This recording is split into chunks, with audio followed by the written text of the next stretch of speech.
Simple logarithmic equations. Log base b of 81 equals 2/3. Now, most of the time we don't usually solve for the base. Most of the time we're going to be solving for, the number that we take the logarithm of, whatever the base might be, to get the number we have on the other side, or we're going to be looking for the value on the right hand side when all is said and done. But this could easily be done because all I have to do is rearrange this and say, well, since the log is base b, the exponential is going to be base b, and b to the 2/3 would be 81. And for me to solve this equation, I would raise both sides to the 3/2 power. Now, 81 to the 3/2 power is the same thing as having the square root of 81 cubed, which is 9 cubed, which is 729. Log base 6 of 5x plus 1 equals 2. I'm going to first turn it into its equivalent exponential equation. So 6 squared would equal 5x plus 1. So 5x plus 1 would equal 36.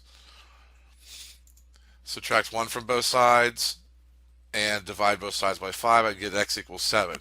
You should always check logarithmic equations to make sure that the final answer does work, or at the very least that the answer you got doesn't create a domain issue, because again, we cannot take the logarithm of a negative number, because the premise behind that is, since our base is positive and I'm looking for an exponent of that positive base that gave me a negative number, and in the real number system that's not going to happen. And logarithmic equations are also infamous for having extraneous solutions. Now, simplistic ones like this one typically are not going to have an issue. When we get to some more complicated ones as we move through this particular chapter, that's going to be a different story.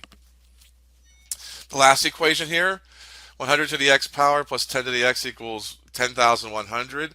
As I try to solve this equation, I have two different two different bases for my exponent of x. But since I do see three terms, and again, I mentioned this is going to be seen in a couple of different areas here.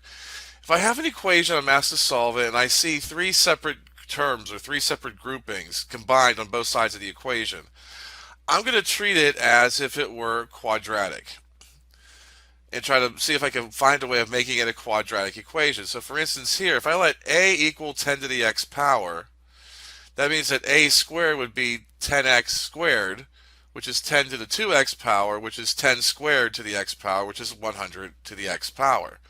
So I can rewrite that equation in C as a squared plus a equals 10,100. And so what you see that I'm doing there is I am solving for a. I'm making up a quadratic equation. I'm going to set it equal to 0, because most of the ways we would tend to do it, quadratic form would be the most popular. You have to have it set equal to 0. It is factorable to a minus 100 and a minus 100 and a plus 100 equaling 0, which means either a has to be 100 or a has to be a negative 101. Again, I'm not solving for a. I want to solve for x.